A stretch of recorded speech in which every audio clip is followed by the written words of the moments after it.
Well, we've referenced this movie a lot over the years, and since I've already gone through all of the movies featuring Pamela Voorhees, Jason Voorhees, and Roy, plus, vampires and Ray Walston. Anyway, time now to take a look at the 2000 direct-to-video slasher film Bloody Murder, where no, this is not Jason Voorhees. Are you an idiot? This is clearly Trevor Moorehouse. How could anyone make this mistake? Jason doesn't use a chainsaw. This is obviously whoever the hell this is on the cover of Friday the 13th Part 5, because that's not Roy either. Yes, it goes without saying this is a knockoff film. But did that box cover catch my eye enough to rent it in 2000? Yeah. That's because ready or not, here he comes. Whoa, whoa, whoa, hold up! I'm not ready yet! The film is directed by Ralph Portillo, who has a very random selection of movies that he's been a producer of, from a number of Skinamax flicks like Bare Exposure and Midnight Temptations, but then later The Marine 5, the religious comedy The Resurrection of Gavin Stone, and Fighting with My Family. As for the writer, John Stevenson, the only credits he has so far are this film and the sequel, Bloody Murder 2. Great, guess we'll see that film on the next Friday the 13th. The movie is about a killer who stalks a group of camp counselors. Did I really have to specify this shocking information? But let's get the ball rolling on this film before we're chopped to bits with a chainsaw.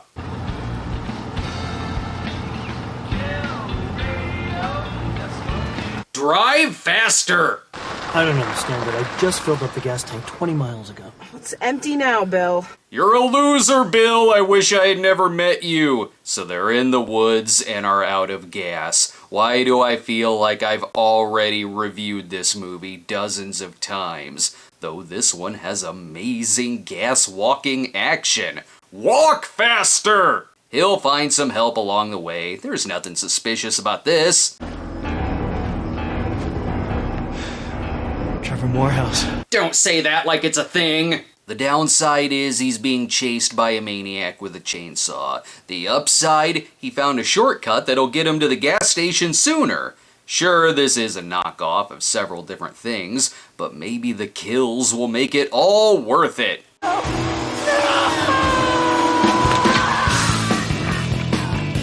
Ugh, that's lamer than your music. Need to be reminded of even more movies? How could he drive with a chainsaw for a right hand? It was his left hand, and I'm telling you what happened. So, is it Ash you're talking about? Trevor Moorehouse. The guy's legendary. You're making shit up! No one's heard of Trevor Moorehouse! Bullshit. It's camp lore. There's no such person as Trevor Moorehouse. Thank you! At least give us the glass-shattering mood of the Friday the 13th credits. I miss the Sleepaway Camp sequels. Our lead, Jules, is played by Jessica Morris, who is in a lot of movies that sound like other things. Night of the Tommyknockers, Legend of Fall Creek, Another Plan from Outer Space, Sorority Slaughterhouse, Nightmare Nurse, which, okay, I'm sure that one probably is better than Death Nurse. Now off to Camp Placid Pines. No, it's not Camp Blood. That's completely different. This is Camp Gore. Much like in the first Friday the 13th, they're here to fix up the camp. It's 6 degrees of rip-offs of Kevin Bacon movies. But remember, this has nothing to do with anyone named Jason. Jason and I used to run track against each other at school. The hell, I assure you, Jason has never ran track. Also, they already hate each other. I'd rather watch awkwardly placed insert shots.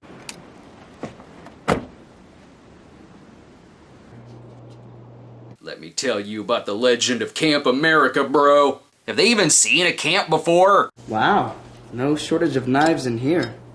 Look at this. In the kitchen? What are the odds? Let's store the snake antidote in here. The kids are all gonna go home with massive rattlesnake bites. These counselors will fix them up. Well, look at me. I didn't know it locked from the outside. There was a sign posted on the door. On second thought, it'll be the counselors bitten by snakes. And it's not too early to get properly shit-faced. Oh, it's Toby's. He brought it to scare the kids. Out of here. They're the best of friends who have the chemistry of two people who just met. They can't even put canoes in the water without giving each other shit. Whitney doesn't know how to swim. No way. Thanks, Dean. Dean will be the Iceman of the group, but lest you forget the intro scene. Dean, Whitney, Jason, Julie, and Toby. Drew, this is Whitney. Relax, here's another. Dean, Jason, Julie, and Toby. Wait, can you run through those names again? Because I really don't care. At least some of them get to know each other. Julie, I have to go back. I forgot my camper list. I'll meet you back up at the cabins. Anyway, moving on. On the plus side, if any of them are left alone, they did pack their own Crazy Ralph. You scared me. There's danger in these woods. Of course Crazy Ralph is in this. The movie is directed by a Ralph. So what's he gonna say this time? Nelson's come back for revenge. Okay, I don't even know who Trevor Moorehouse is, and now there's a Nelson? Hell, the old man is given more of a backstory than anyone else. Oh, that must have been Henry. Yeah, he used to run the camp up here years ago. Yeah, don't look at his police report. You're not gonna like what you find. Now let's cheer ourselves up with talks of dead parents. She died recently. Wow.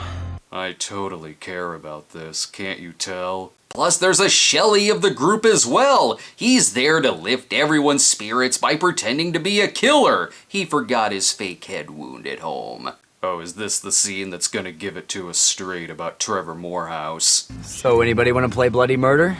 No, I don't. They're in safe hands. Toby is played by Patrick Cavanaugh, Burroughs from Agents of S.H.I.E.L.D., and Smitty Smith from Mad Men. Also, Toby, subtle. They all agree to play Bloody Murder. I don't know what the rules are, so just wander through the woods. Oh, and you guys, remember to keep an eye out for Trevor Moorehouse. And Teddy Kruger is out there too. So yep, they're wandering through the woods, alone. Jason, just show yourself so we can get this over with. Wrong name, it's Trevor Moorehouse. I think I know the rules. Walk aimlessly till you're tapped out by jump scares. Just get to the part where one of them is killed. And before you think, whoa, this is starting out quickly, lest you forget that there's not just one Shelley at this camp, but there's tons of Shelleys. This is all wrong. It's supposed to start out about Trevor Moorehouse's mom, and he has to get the mask in the 3D one. I love when Dean catches two of them having sex in the woods. Huh, well, I am wearing a hockey mask. The rules do state that if I catch two people having sex, I have to kill them. It has no problem showing nudity. I'm just waiting for the gore effects to get insane.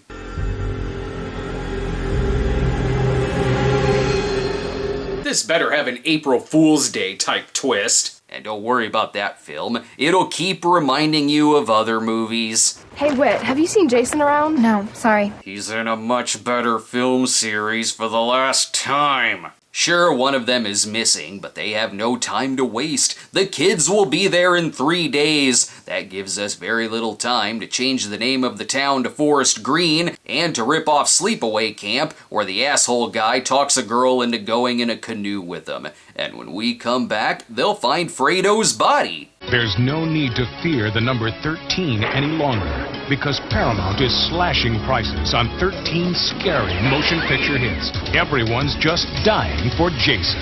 And now his latest stab at terror has been slashed to just $19.95 with the entire Friday the 13th Never Say Die collection. Now that we're back, no one is safe in the camp. Dean, I want to go back. Don't you think we could give it another shot?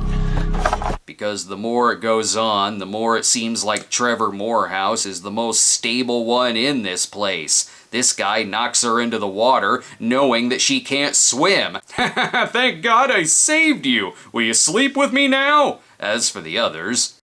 Any sign of Jason yet? Stop saying that! Oh, and Julie, don't worry about Jason. I'm sure he'll show up when we least expect him. One could only hope. Let's take time out from this Friday the 13th ripoff so we can watch another Friday the 13th ripoff. They are as thrilled as I am, but still, it's the nostalgia that carries the film. Hi, sweetie. Nothing to report from this end. Glad you're having fun. Any particular reason you're standing in the other room, Dad? I can hear you. One thing Trevor Moorehouse can't stand, it's people taking his crackers and peanut butter. Why is the movie within the movie more impressive than the real one? This town don't take kindly to kids missing around here. Well, you know how these 18-year-old teenagers are. I don't know, but tell me about the 20-somethings. Rest assured, if we say the name Trevor Moorehouse a lot, it will be a thing. It's Trevor Moorehouse is back for revenge, and Trevor Moorehouse stole my cat, and Trevor Moorehouse smashed my car. It's not gonna be a thing. I really hope the rest of this is a procedural where we follow Sheriff Pepper around to investigate, like it's Law & Order Summer Camp Edition. Do you like carrots? But one mystery is solved, which is the name of the fake movie. The movie was Sleepover Camp Massacre 14. Oh, is that it? Are you sure it isn't Don't Go in the Woods Alone Due to the Burning on Sunday the 15th? In fact, it's not even a fake movie. It's one of the director's other films, Fever Lake. Sleepover Camp 14 is the better title. Not only is Toby blaming Dean for the possibility of killing Whitney, but also stealing the last Pop-Tart. He lays out a whole scenario in which Dean kills her, disposes the body, and cleans the pantry. Okay, so anyway, this guy did it. Psych, red herring, it's this guy. That's enough to take Dean in before he flies away on his ladder attached to a helicopter. This movie needs to take a breather, where her friend will be just as concerned as she was about her dead mom. There you are. I was really starting to get worried. I totally believe you. Don't worry, Jules is concerned too. I never got to meet my dad. Geez, listen to me.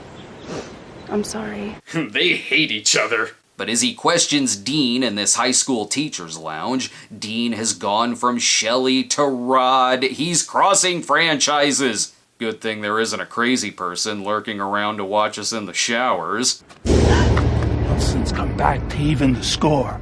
Who's Nelson? At least real Crazy Ralph could keep his story straight. Perhaps her dad knows who Nelson is. Patrick said that you used to run the camp years ago. Anyway, he knew your name and asked me to ask you. She likes reading her thoughts and then playing them back on a tape recorder as she writes. They are all in agreement. It might be Trevor Moorehouse. Okay, who's Trevor Moorehouse? Something to do with Nelson, I guess. The camp boogeyman.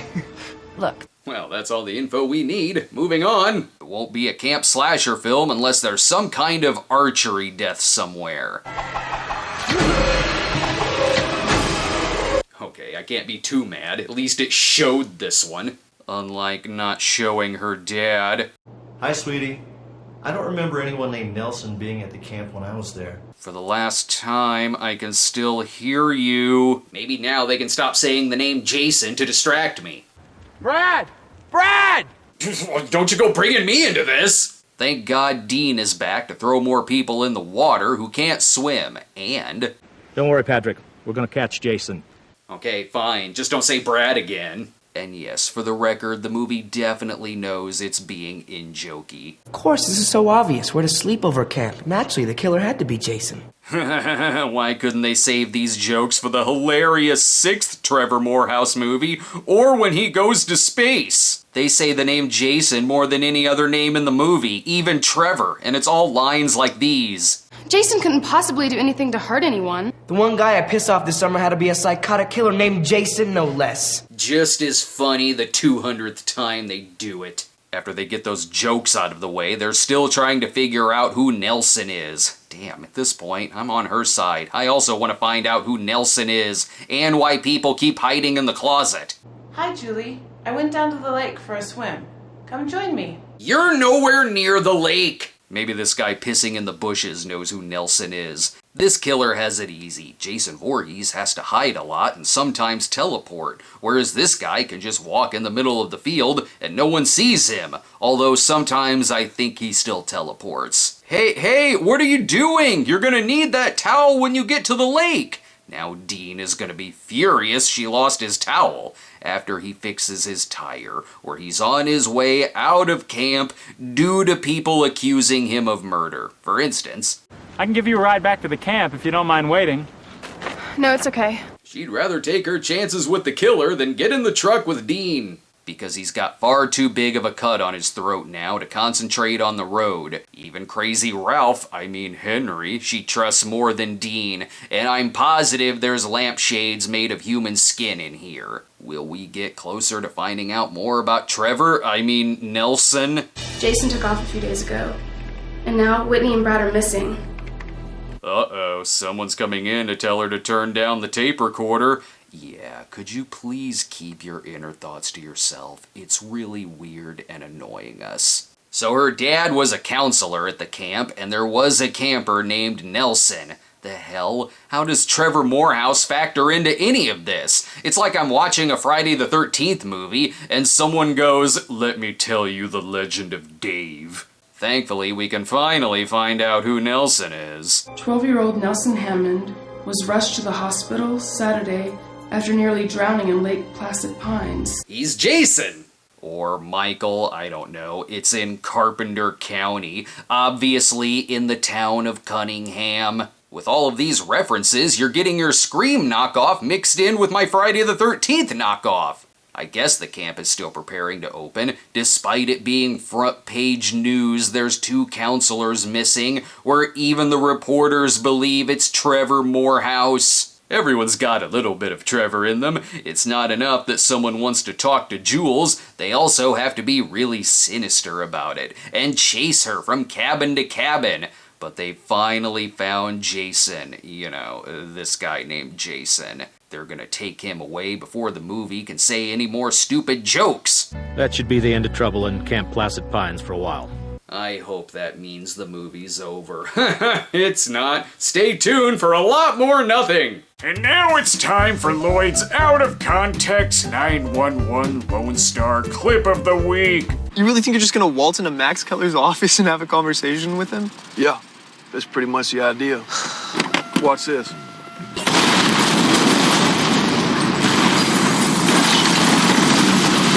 See, that's why we need safety inspections. We are back, and unfortunately... What happened to you last night? Jason came back. So are the stupid jokes, and... Hi, sweetheart. I had to leave town suddenly on business yesterday. Dad is still reading his messages in the closet. It is honestly hard for me to keep some of these characters straight. Toby looks exactly like the actor playing Jason, to where I'm curious if I've accidentally said the wrong characters' names through the review. But I'm too disinterested to give a shit beyond that. They're all sleazy anyway. Perhaps a rebound relationship? Thanks, Toby. You're a good friend. Damn, she dodged his fake nice guy web. It'll be way less gropey on the obstacle course. That probably would have happened regardless of the killer. Hey, I know we're front page news, but the parents don't know that one of us was arrested for murder, right? And that people are still missing? That will hurt business, and we gotta get this place up and running. No messes! Great, now there's bouncy balls everywhere. It doesn't help that someone behind the camera keeps throwing them into the shot as this man is dying. That's not gonna ruin Jules and Drew's day. Drew, I want to tell you, I feel really lucky to have been partnered with you.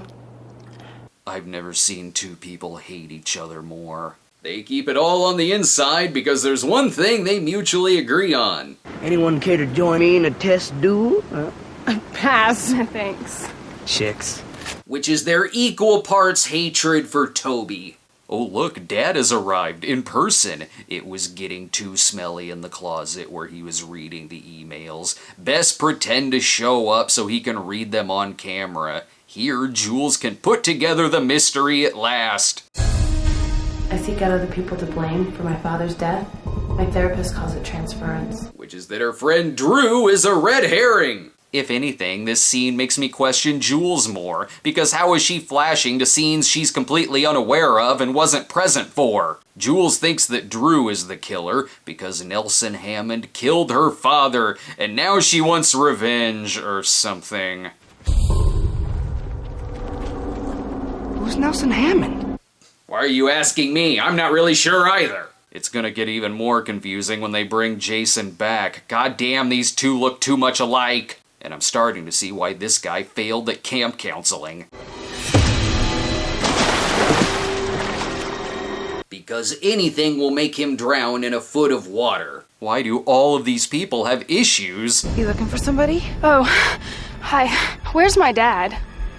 He's waiting for us down by the docks. Okay, I know you're not the killer, but why are you talking that way? The answers are clear when Nelson Hammond is revealed to also be the killer from Rape Squad. He's gonna put an oar up their ass courtesy of the red, white, and blue. He even has teleportation powers to switch clothes and get out in front of her. How do you know she's dead? Because I killed her, Julie. Not even the killer is interested in who the killer is. He's bad because he was bullied at camp years ago. Plus, he's not Patrick, he's really Nelson, as he took the place of the real Patrick. What a twist. I had forgotten until now he was calling himself Patrick. This movie is lame, and that's pretty much what all of the reviews were like. Not only were they negative, but they all featured the word boring. The movie isn't a parody, it just does some winking every now and then, where it goes, see, Jason, right? We're saying the name Jason, so you can't criticize us for being a ripoff. It's lampshade jokes. Aside from that, it plays out like an extremely forgettable slasher movie with no good kills and no good characters. Had it been made in the 80s, it probably would have been shot on VHS tapes. It's also confusing. Who is supposed to be the breakout character? Trevor Moorehouse? Nelson Hammond? If this is the angle they wanted to go, obviously the killer should have been Trevor Moorehouse's mother. Drew, oh, I get it, Drew saves them by severely wounding Nelson. Maybe we'll see you in the sequels. Who knows? We'll leave that door open. And if that doesn't work out, we've got a Roy taking them to the hospital. See you next summer. Well, I'm out of here, Jules. Bye. Don't be too sad. Their lives are less confusing now. Jules switches out boyfriends, but will still accidentally get their names mixed up a time or two. But to avoid name confusion, the real Trevor Moorehouse will kill Jason. Still want to know who Trevor Moorehouse is? You gotta watch the sequel for that, and for the love of God, don't. This was awful. With the killers who aren't Trevor Moorehouse but dress like Trevor Moorehouse, it does feel a little like a Roy story, or like Friday the 13th fan fiction, or an adaptation from that teen Friday the 13th novel series, but they didn't have the rights to say Jason Voorhees, so they made up Trevor Moorehouse. I mean, maybe that paid off. The box is why I rented it. I wouldn't have rented it if it had this stock box cover. And it was watched enough for there to be a sequel in 2003 where sadly there is still the name Jason, so I'm assuming there will be more stupid meta jokes. It even had a spin-off film called The Graveyard, which featured Camp Placid Pines again. I'm just sad this series didn't last long enough for Trevor Moorehouse to end up on a cruise ship. No, it wouldn't end up in Manhattan. It would have just stayed on the boat. Oh, by the way, I saw your boyfriend slam-tackling my ex-girlfriend by the lake the other night.